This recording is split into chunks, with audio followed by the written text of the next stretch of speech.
I am Max Sterling. Welcome to LarpGasm. Today we're going to make a fantastic prop using a few old books, some candles, and some techniques that we've used in the past. I hope you enjoy. So the first thing you'll need is a few old books. Luckily, I have access to quite a few from the 1800s forward.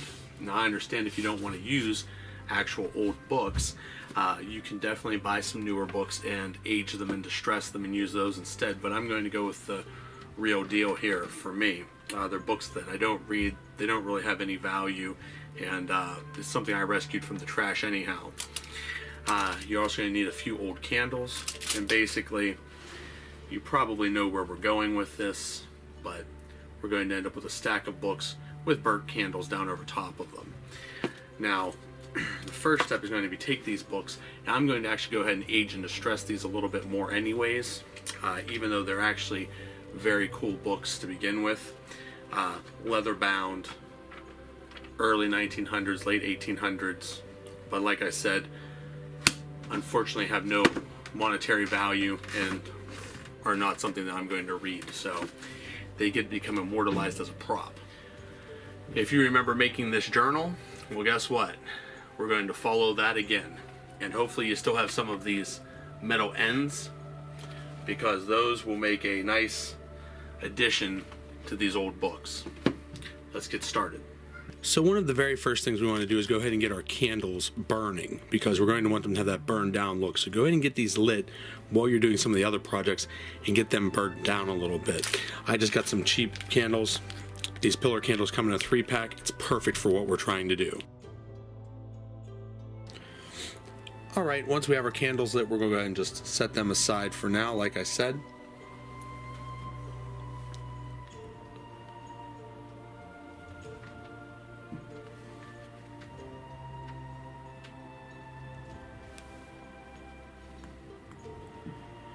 And we're just going to let them burn, because we need them to have that burned out look anyways. Now, these are new candles. If you can find older candles with some patina on them, that's fantastic. But if you have to use new ones, I chose these ones because they're not stark white. They're actually an off-white, even though the camera may say different. But they're actually a little yellowed. If you can find better looking large pillar candles like this, then go for it. So we have our candles burning, so we're going to go ahead and make our mixture that we need. And if you remember when we made that journal, we need some white glue.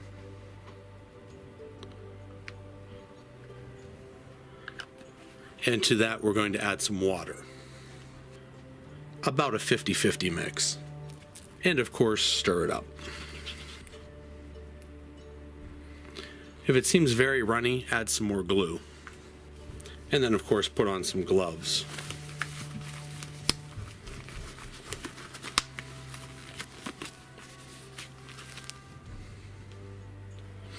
Now we're doing a few books, however these books are going to be held together, so pick the order that they're going to be in and how you want them to lie, because you're not going to need to do the entire book.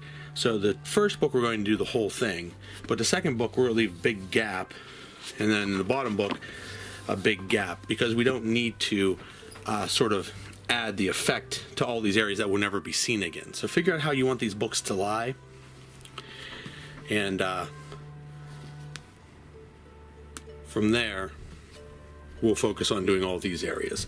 A pen or pencil, you can mark off where these books lie.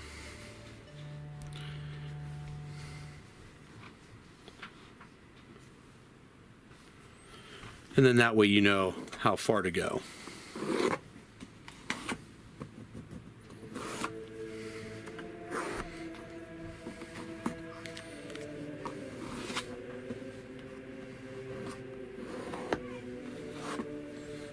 All done. And so this part gets a little bit messy, so you're going to want something to set the book down on. You're going to want to wear gloves.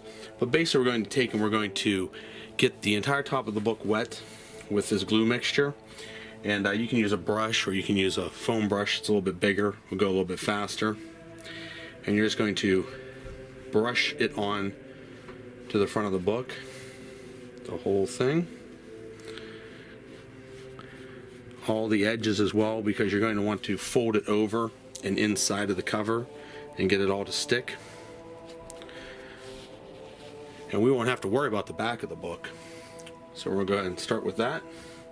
Take our toilet paper. 1-ply works best. However, anything will work.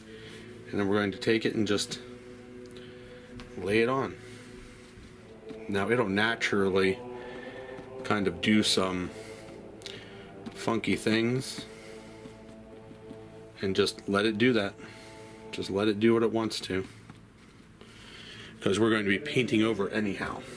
Now that our books are looking pretty good, and you can see how well I matched the paint on the back, you can almost not tell.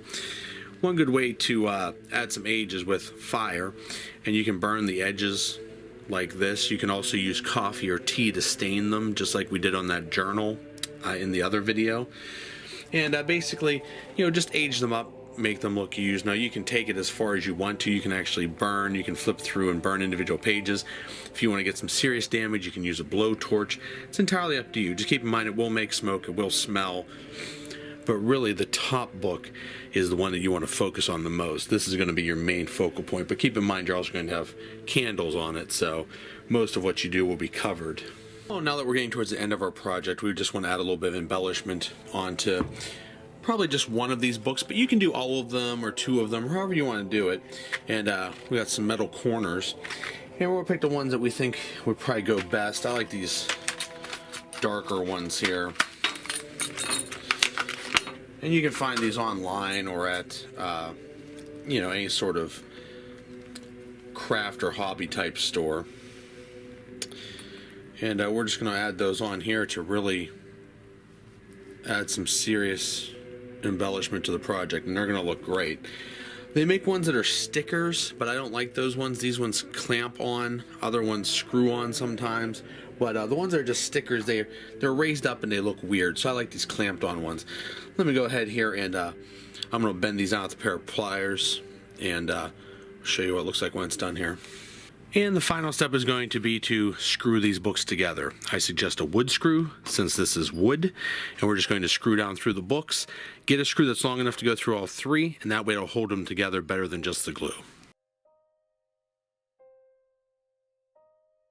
Once your books are screwed together, they're not going anywhere, but if someone wants to ruffle through their pages, it'll still look like they're just books. Next step is going to be to pick your candle placement and glue them down wherever you want them to be.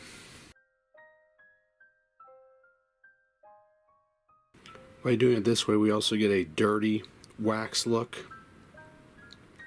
as opposed to that nice clean white wax. And it starts to look more scary. And you know, this is going to be time consuming, but take your time and just keep dripping it till it runs and goes where you want it to, and try to direct it as best you can. Definitely get it onto the books. Definitely try to have it run down off of the books. That's why we have that lower tiered book, so it can almost look like a wax waterfall coming off of here.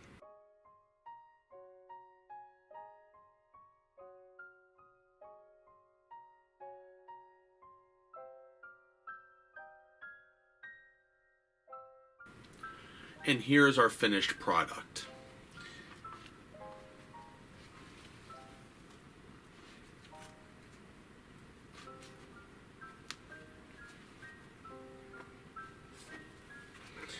Now we went ahead and we took and we aged these books up using a couple different processes. Got a good patina on them, added some metallic embellishment. Of course, we screwed the books together and added the candles on top. Because we attached the candles with glue and screws, they're pretty solid on there. However, something like this is still a delicate item, so if you're using it for LARP, it needs to just sort of be sitting to the side. You don't want to have people kicking it or have combat going on around it. Obviously, if you have them lit, you don't want to have combat near it. If you want it to look more Halloweenish, you can add things on the back of the books that say, like, you know, like spells or incantations or, you know, Necronomicon or whatever you want to put on here, but I chose to just leave it, you know, pretty simple. But like I said, you can do more or you can do less. These books were fine to start with. I literally could just put the 3 candles on it and lit them, and it would have had a pretty good effect. But all the extra that we did, I think, really makes a heck of a lot of difference, and I hope that you agree with that. As far as this project, I hope you give it a shot. If you do, please feel free to comment and let me know how it went. Don't forget, of course, to like the video, subscribe to my channel, and let everyone you know about my channel. I have a lot of tutorials and projects that you can do, and I try to keep everything LARP related, so hopefully you find it interesting, especially if you're a LARPer. But even if you're a non-LARPer, I think I still have a lot of cool projects that other people could be into.